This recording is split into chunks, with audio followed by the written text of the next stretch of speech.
안녕하세요. 이제 강연을 시작하도록 하겠습니다. 아트부산 컨버세이션스 프로그램에 함께 해주셔서 감사드립니다. 저는 이번 강연의 모더레이터를 맡은 정석호입니다. 본 강연은 영어로 진행되며 필요하실 경우 자리에 있는 리시버를 통해서 순차 통역을 제공받으실 수 있습니다. 이번 아티스트 대담 시간에는 현재 미술계에서 주목해야 할 작가를 선정하고 또 작가의 작업 세계를 조명하는 시간을 준비했습니다. 뉴욕에 기반하며 본인만의 고유한 작업 세계로 미국뿐만 아니라 유럽에서 이미 주목받고 있는 이란계 미국인 아티스트 하디 팔라피셰와 함께합니다. 작가는 다양한 전시 이력과 함께 하버드 대학교에서 펠로로 강의도 진행 중에 있습니다. 강연 후엔 Q&A 시간이 있을 예정입니다. Thank you, Hadi, again for joining our conversations program. Now you're based in New York City, but since you're traveling, you're joining today from Berlin. So now it's 7 a.m. So thank you again, really appreciate, because I didn't even wake up that early this morning. For many audiences here in Busan, this would be their first introduction to you and possibly your artworks and your art practice. And also at Freedom Minutes Gallery, who is representing your work, is showing your paintings and sculptures at their booth. It is their first time introducing your works here, so I believe it will be a very good intro for everyone. So I would like to first talk about your show at the Ephrodimus Gallery in 2020. Which was when I personally saw your works for the first time. Can you see the visuals right now that we just turned on? I can, yes. Okay, so this was when I first met your works, your darkroom paintings and sculptures, which was really unique and special. You call it as paintings for simplicity, but it is rather more like a performance in the total darkness. So can you briefly explain to us how this is really done? Yes, sure. It might sound a little confusing or complicated, but the premise of the work, the essence of the work is quite simple. It's this idea, a very simple idea of using a photographic medium, being a photographer, but not using any tool that is kind of conventional. So I don't use the camera, I don't use negative, I don't use film.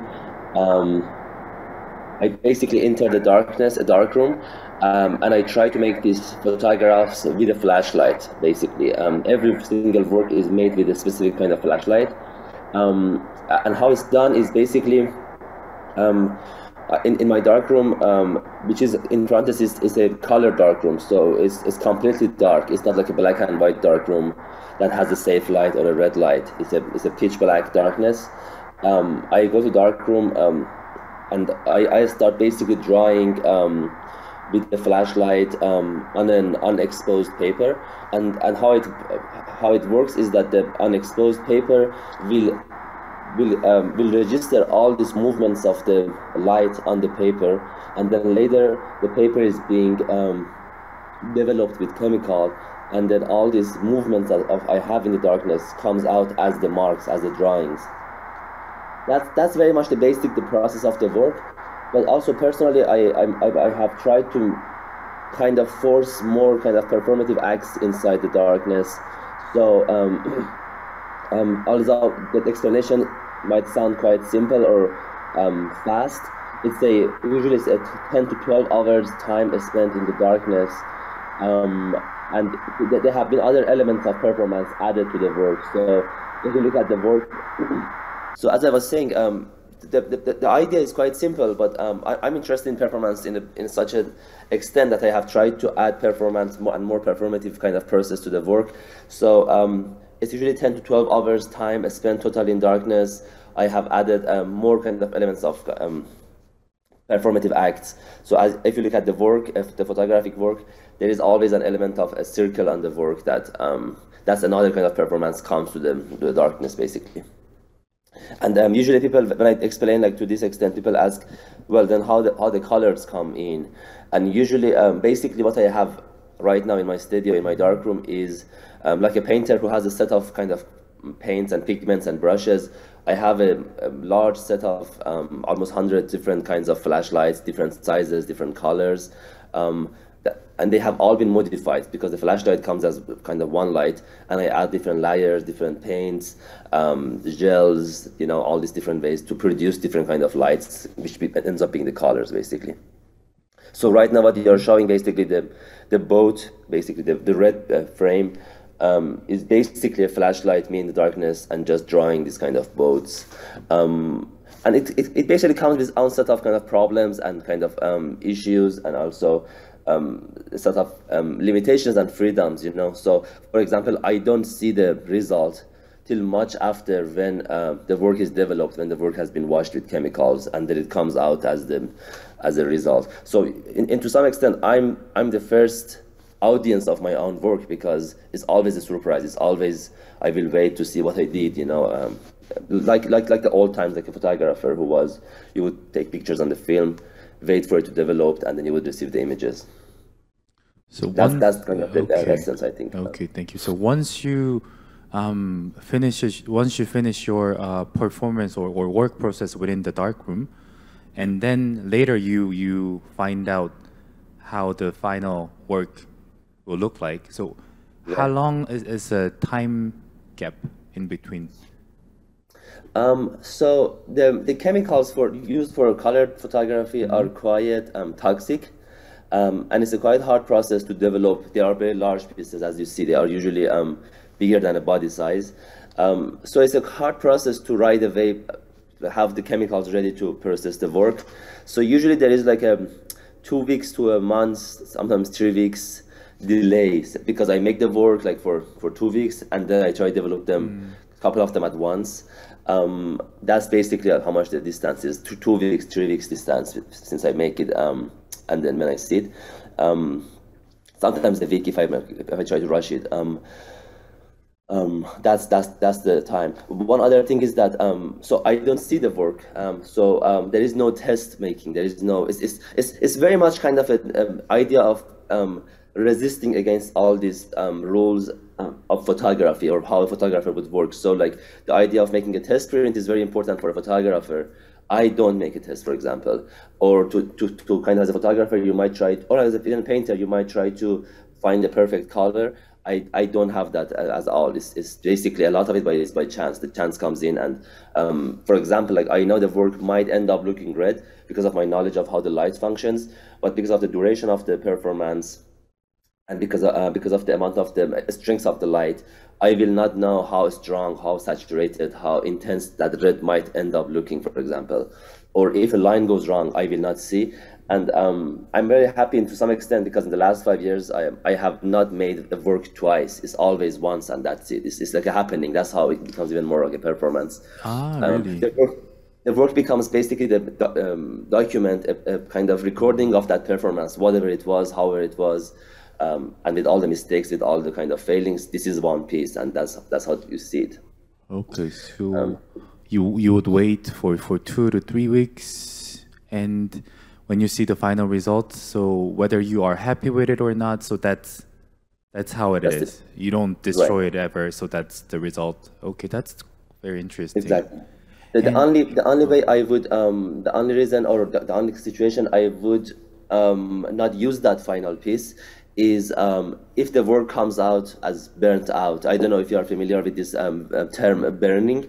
It's a very photographic word. It means when the paper is exposed to too much light, when it becomes black, or basically like no information will be on it. I basically constantly burn the paper. This is how these lines are coming out, as kind of burning marks. But sometimes it's by mistake, sometimes happens, and the whole paper comes as exposed to light, or dark, or black. So there will be no figures, there will be no drawings, there will be no marks to really read. And at that point, I would not use that piece. If you look at my work, there is always the figures, the drawings, kind of readable, legible to the audience. I'm interested in that more than providing something closed or fully burnt. Okay. Before moving on to the next questions, if possible, I think it'll be a lot helpful for the translators, Sure. for you to speak just a little bit slower, so Perfect. because the audience are all wearing the receivers and Right. getting the simultaneous translation. So I think that might be a little helpful. And Is you there a s- part I need to repeat? I'm happy to if the translator wants. okay.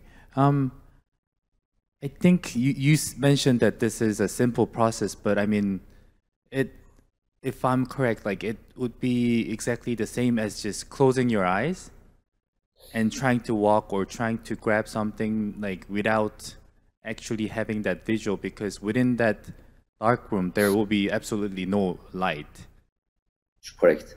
So I assume that it's somewhat difficult, but at the same time, if I imagine how you'll be actually doing it, imagining your posture and everything, it might also have some comical element in it. Very much. I mean, I will say this: it's the idea is simple, but the process is quite difficult and complicated and sophisticated. To be able to find your way within the darkness, let's say, just like that. But of course, I mean, the comical is there, the humor is there, let's say. I think it's more humorous than comical, for so many reasons. I guess like the first humor, the first comical part is, as you are describing, just the imagination that the viewer has that, well, just imagining it sounds funny, you know, that someone decides to paint blindly. But also the performance itself in the darkness, again, as you are kind of, I guess, addressing or suggesting, it kind of looks, it looks unprofessional, it looks childish, it looks absurd to some extent, because why would one do that? Why would one decide to close the eyes and then paint? And then within that structure, as I guess you're rightly kind of pointing out to, even if you close your eyes and try to find your way, you will end up hitting your head to a wall, or, you know, kicking something unnecessary, and that constantly happens in the dark room in my work. And I'm a fan of it. I believe that humor is a very important part of every single artwork. There are so many artworks without the humor in them, but for me, I think it's a very necessary part for art. It means some sort of surprise is there. You know, the surprise is that becomes funny. It's not. I'm not making jokes. You know, the work is not really a joke. It's the process. It's a suggestion. It's a surprise that makes it funny. I guess that's how I see it. Okay. You mentioned earlier that you've been working on this series for the past 5 years or so. Yes. And how did you first come up with such an idea? Well, it's not really. To some extent, it has been mentioned very early on in the history of photography. Like if you look at like a very early French text in 1880, 1885, almost like more than 100 years ago, when they were trying to describe what is this new medium, in through language, it has been described as painting with light. Photography is painting with light. You know, that was like a very basic idea of how they were trying to describe what is this new medium. So the suggestion has been there, or I don't know how you say the name in Korean language, but Walter Benjamin has sometimes like had described the perfect photographer is the photographer who wouldn't look through the visor, wouldn't look through the viewfinder, would almost like photograph blindly. So like historically and through text that exists around this medium of photography, there were kind of notes and suggestions around like what could be also the photographer. But in my case, I was also very interested in idea of my generation here in the US, at least where I live. I'm very responsive to what happens around me, and I sensed a lot of my generation, a lot of the people around me who are like around my age, they were very concerned about this idea of perfection in their work. Like they would go to the studio every day to make that work more perfect, to work on it again and again, so the final piece would be perfect. So I wanted to have a response to it. So I was like, well, if I start painting blindly, or if I do this blind kind of performance, there will be no way for me to make them perfect. I think that's like one way to think about it. It's like it will be so much kind of it will be so much chances of failing that would be very hard to even desire something perfect would come out of it. And that's how basically the beginning began. But there were other also like I mean, like if I look back when how exactly it began was like also, you know, I was in the US and I didn't have much equipment at the time for some reason. I think I had sold them or something, and I still wanted to have like this idea of, well, without any equipment, you could still make photograph logically, you know, like if you want to. So it was like kind of a challenge also to see like, well, how far I can do this. The idea of like making a photograph without any kind of conventional tool. The other thing was also, which is very a dream, I guess, for an artist, is that when you work with a medium, I think sometimes some way of being satisfied is how much can you push this medium outside of its borders. That's something I have done constantly with all other mediums too. Is that this medium is a given to me. It's just something exists in the world, and how I can push it as much as I can outside its borders. How can I make a photograph that would become almost like a painting? How can I make a photograph that would become a drawing? Or wouldn't be, or to reverse the idea is that how can you make a photograph that the photographer wouldn't really call it a photograph? You know, that's basically a desire, I guess, for a lot of artists, and that was part of it. I wanted to see how much I can push this basically medium outside through the borders of its borders. Okay, thank you. And you mentioned there is a humor within your element, but also the recurring themes are should I say, institutional or bureaucratic intimidation. So the threat of persecution, expulsion, and entrapment persist. The depicted figures, when you look at it at first, they seem very funny, they seem very light, they seem very easy to perceive. But if you look at them closely, you sense the loneliness. And they are even like behind the bars, or even seem to be lost somewhere, whether oceans or elsewhere. So by doing that, you raise the question of belonging and express the fear of being excluded. But in the end, shows there is also hope. I was wondering if this is coming from your personal experience as you moved from Iran to New York, or your memories and thoughts about Iran? Well, I mean, I think the ideal situation or the dream is that if the work can contain both sides of your question, you know, if a work could at the same time represent the past, represent the moment, the present, and also could maybe represent the future. I think that's like an ideal in a figurative work, in a work that kind of does imagery. So in my case, I personally had moved so many times, even before moving to the US. My parents had a job that they had 5 years contracts, and we had to move constantly. So that kind of introduction to the idea of moving, of migrating, of living somewhere to somewhere else has been kind of part of my life. And I find it actually not so specific to me. I think it's something that every single individual in the world will go through. You know, it could be a matter of leaving your hometown to go to university. It could be a matter of the families moving to another town. So, the whole work isn't so much around me coming from Iran to the US. It's more this idea of the home as land, as a place, as the state, as whatever that you would call it, and then this desire or the force that you must leave it to go somewhere else and make that place home again. So as you are correctly and rightly kind of suggesting, in the work there is constantly either a representation of a home. Sometimes the home is a jail because of the bars, for example. Sometimes the home looks like a big bar because of like some suggestions. But there is always this place, and these characters. Usually, if you look at the work, either they're trying to get inside the house or trying to get out of the house. You know, that's kind of the basic of it.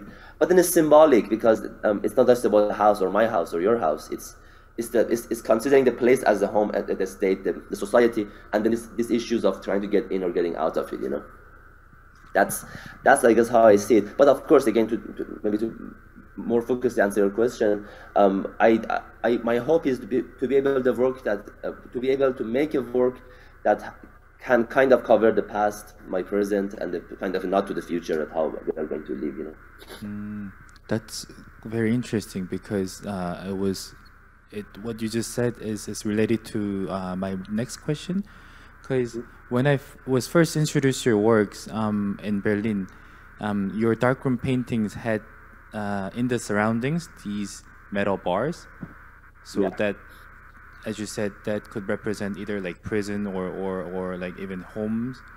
But your recent works, instead of using these metal bars in the surroundings, you use huge quiltings. If you look at them, they are rather very decorative. They are colorful, so they're very different from the earlier elements. So, are they still referring to the same home that you mentioned, or do they have different meanings? Well, I guess like again, like I would say like this, like the cages you are describing, the bars, the black bars, that was an idea for what the kind of let me. I'm sorry, I don't know why the noises are coming up, but if it comes up, I will mute myself so it can stop. Um, so the idea was that with the, I believe you are showing it, I guess, the earlier work maybe. So those bars were this idea of framing for the artwork, like as if, you know, constantly I was questioned, like the photograph needs the frame, the photograph needs the frame. So that was my version of what kind of frame it would be. It's a frame that the artwork is breaking out of it, you know. The show that the exhibition you saw in Berlin, as you can see, like the one in the back right now, the red one is basically the frames are all opened up, for example. That was my idea of the work has a frame, but the frame is broken. The artwork is breaking out of the cage of this frame, basically. And I was very happy with the result, and I think it received so well. But also, like personally, I'm in favor of like changing and trying new things and see like what else can work out. You know, I didn't want to like be an artist who forever is making broken frames for the artwork. And also, again, to some extent, I'm an artist who I'm very responsive to what happens around me. And when I had that show, a lot of the response was that, oh, maybe it's about jail, or oh, maybe it's about something like, you know, that wasn't part of it. So I tried to do something opposite of those broken, harsh wooden frames. I decided to make some soft frames, basically. So what you're describing and what you just showed is again the idea of a frame for a work, for a painting, for a photograph. But then it has different kind of sets of rules. So it's a very historical quilt. Every quilt is almost 100 years, 110 years old, 120 years old. They are from early 20th century. And then they, as I guess as you're again rightly kind of suggesting, they become more homely. They are more intimate. They are like a soft frames. They are like a warm frames for the work. You know, they kind of maybe not more to a domestic, homely feeling of the works. And I'm very happy. I mean, I think it goes to other places too. It's very colorful. The pattern through his story, they are very American kind of culture. They are like a craftsmanship of an American kind of culture from 100 years ago. And I'm interested in kind of clashing these different ideas. So one could question, well, what do you have to do with an American 100 years old kind of craft? But as an artist, I feel very actually excited to use something like that in my work and let them to live together coincidentally, you know. If you look at the work, kind of the colors are almost and the patterns respond to each other very formally, and I'm very happy about that. So the quiltings are you said over like at least 100 years old? At least 100 years old. Wow. Between 100 to 100, they are from 1910 to 1927. I believe the two work that are at the actually fair like that. And that's interesting because also the idea of a medium of photography is almost 100 years old. It's 120 years old, you know. So like these different versions of like his story, dealing with his story, representing his story through the moment of right now living. I'm very interested, and I was very fond of that. And do you find and look for these quiltings like all over New York or from elsewhere? No, they are. It's very hard to find them in New York or online. I travel to the other states. So I go to West Virginia, I go to North Carolina, I drive, and that was something I believe you mentioned about my other sculpture work with the stuffed animal. I used to, I will just maybe describe it like this in parentheses, is that a lot of, again, my generation, I'm very responsive to what happens around me, specifically in the art world, and to my generation mostly, because that's basically us. A lot of my generation, when they go to a studio, that's their job. They turn the studio to a 9 to 5 job. Like they go to a studio and that's what they do. In my case, I constantly want to break this idea of the studio as my job, you know? So I go to darkroom, like for example, like that's something unusual. That's something you don't see what you are doing, but that's my studio job, let's say. And it's very similar, this idea of me traveling as part of my artistic practice. So I drive sometimes 7 hours, 8 hours, 6 hours for the sake of finding this quilt and bringing it back. But I consider the whole thing as my artistic job, as my artistic practice. That's my studio sometimes, being on the road, driving to some other state, finding this quilt, bringing it, and then using it later. That's how I see it. So none of these quilts are sourced from New York. They are all from southern states, as I mentioned, Alabama, Atlanta. Okay, I mean, it's interesting. I even assumed by looking at the design, they may be even coming from the Middle East rather than somewhere in the States. So that's interesting to me. The quilts you're saying? The quilt, yes, the quilt. Well, I think maybe the pattern is coming from some other place, but the quilt itself is being made, had been made in the state. This is they are very American-made Okay, quilt. But very interesting suggestions because, well, it's a very American craft, but maybe the pattern has some other influence from somewhere else, which is basically, I think the definition of every artwork, you know, it's made by me or by this specific artist, but all the influences are existing around it, and you can kind of recall them and find them and track them, let's say, you know. Okay. I believe what you are suggesting is correct. I think that the green one that you just showed has some sort of Asian motif in it that I'm very interested, which is one would find out why was that pattern or the kind of specific form, which might remind of someone of more like an Asian maybe roots, was existing in the state at the time, or you know how it ended up being used on a quilt, let's say, you know. Okay. Now I would like to also mention because you not only have these beautiful humorous paintings, but at the same time you also have these sculptures. So they are also very interesting.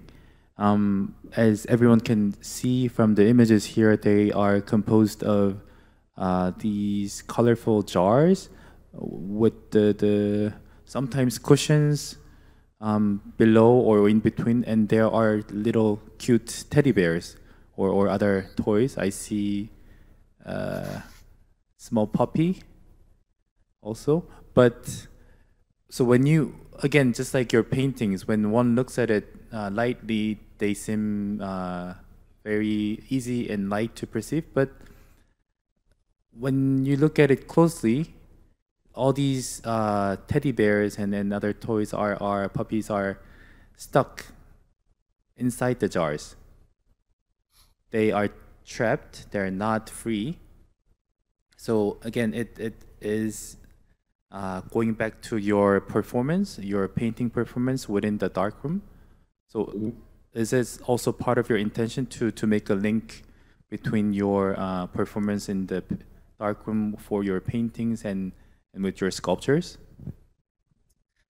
Yes, 100%. I believe in some sort of intellectual continuity. So I believe it's an interesting, I think, some sort of achievement or desire to be able to deal with different mediums, let's say, like that, you know, and then but they still see some sort of similar motives. You would be able to find similarities of the thinking of the person behind making them. That's how I see it. I think they are almost a two-dimensional idea of coming to life, having a three-dimensional life, let's say. And then also, you know, like as you're, I guess, suggesting, in my photo works, in my painting kind of photo drawings, the characters are very perceivable by the viewer. They are easy to kind of look at them because you right away recognize a mouse, a cat, a dog, and a human, basically.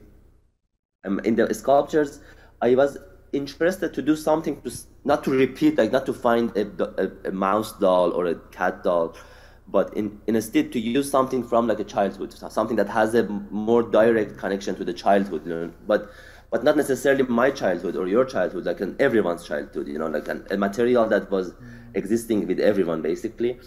And then the very basic of the idea is that how this a kind of contradiction, right? So how something like a stuffed animal that is, you can describe it as unbreakable, right? So it's a stuffed animal, it's a smushy, it's soft, it's a soft material, it won't break. No matter what you do with this material, with this object, it will not break.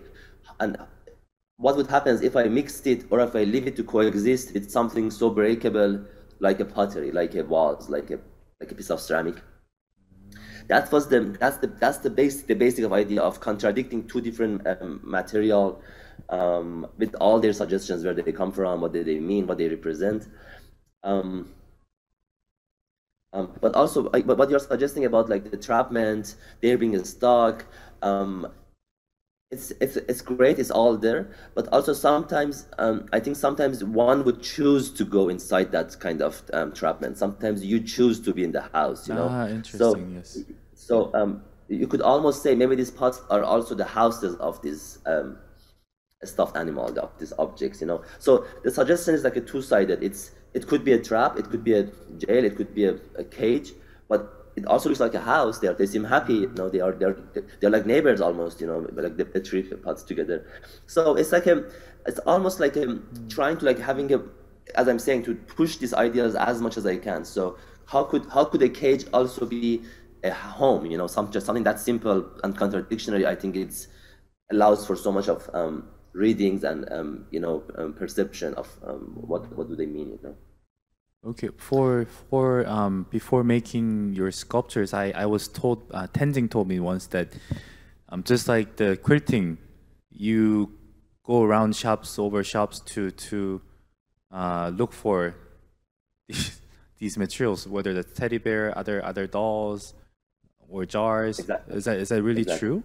So you must be very busy shopping across New York, across the states, so that you could work on your sculptures. Well, yeah. For the stuffed animals, I won't go really that far unless I'm on the way to go find a quilt. You know, I will stop at the smaller kind of thrift shops or antique shops. The stuffed animals also have been found around New York, around New Jersey. Yes, I'm very busy finding material and not so busy in the studio, probably because most of my time is being spent in other places. But I try to make a kind of balance out of it. So if I spend 2 to 3 days in the studio making the ceramics or doing things around the ceramic in my studio, then I will spend 1 day or 1 day in the darkroom, and I spend the weekends going away finding these states for the states, basically. But to maybe bring it under a kind of artistic desire, I'm trying to be the business you're describing is that, so basically, Hadi, you're all the time in some sort of way of thinking of the work. So either I'm driving somewhere to buy it, either I'm walking to a thrift shop. If I'm in darkness, if I'm in the studio, I'm always working on this the work. Basically, this is I don't want to find myself as an artist who goes to the studio 9 in the morning and leaves at 5 p.m. I try to work as much as I can in the art making kind of process. Okay, I mean, we are Korean, so we find it very familiar what you just said with working hard, not just from 9 to 5. So last year at the FIAC in Paris, a Feminist Gallery presented a solo booth of your works, and the response was amazing. And Art News has even selected their 10 best booth for the fair that year, and your solo presentation was selected as one of them. And so again, super congratulations. And I'm sure that has gotten you a lot of inquiries. Your name has risen a lot compared to before this presentation. And I will just try to show an image of your booth here. Oh, here it is. So this is part of your booth. Strangely, I could only find this one, but what I wanted to show was in the middle again, there was this shape or structure that represents home, if I'm correct. So this same element that you've been mentioning has always existed in your presentation within your works. So that was to me very interesting. And within one of the articles, it said maybe it referred to your wish of pending return to your birth country. So I wasn't too sure if that was really your intention. Is that the question? But I would answer why not. You know, if a work is representing some sort of desire of home, I wouldn't fight it back. You know, I didn't make that work as a way to represent my home, my desire or my wish for returning to home. At this point I call New York home. I have been living in New York for 9 years now. So but I think it's very interesting if you can make a work that can remind the viewer of this desire of home. I mean, where is the home? We don't know really. Like, is Iran my home at this point? I'm not sure. But it was part of it. And as you could, I believe you saw the booth in person. And what that piece was doing, I mean, even in the image you're showing, it's a home, but it's also like a cage again. I mean, it's basically made out of these vertical bars, you know. And it looks like a cage, like a jail, but also it's very homely. It has like a roof. And one thing it had within it, again, to just maybe explain or try to like talk about how the work is functioning, is that in my work is constantly about opposing and contradicting it, material, the forms, the meanings. So it's a cage, but the cage is so open. It's not clear in the image that you just showed, but there were two stuffed animals sitting inside this home cage. And the idea was that, well, they could easily escape off these bars. You know, if this home, this bar, this jail is supposed to hold them in, the bars are so the distance between the bars is so big that these creatures living in it can easily escape or come back, or maybe more animals could come in, basically. So I will leave it at there. It had this idea of a home or return to home, maybe. But also it was so much about that home, that idea of the home could be a country, could be the walls of a home could be the borders of the country, the idea of entering or leaving a country, let's say, or to just make it a little more funny, maybe, is that, well, maybe it's my desire for a home, but maybe it's a home I don't have it yet. Maybe I'm trying to get it a home, It's like that. I don't mind. I'm very happy when sometimes a suggestion like that comes up about my work. It means the work is kind of connecting to some extent with someone, and they try to give a meaning to it, and I'm very happy. I will say it this way. I'm interested to maybe bring it up, this idea. A lot of artists have a meaning in mind, and they try to make a work that represents that meaning. So as an artist, you would have this idea, the meaning, and then your work is supposed to represent the meaning. In my case, I don't have a meaning. In my case, I make the work, the meaning comes after. That's why I'm very happy when something like that comes up. I don't reject it, because why not? Maybe that's the meaning. Maybe that was the reason I made it. I see. I think it's good time to close today's session. Thank you so much, Hadi, for joining again from such an early morning. And thank you everyone for your participation in the show. 이번 강연은 여기까지 하는 것으로 하겠습니다. 참석해주신 관람객 여러분, 그리고 함께해주신 작가님께 모두 감사드립니다. 감사합니다.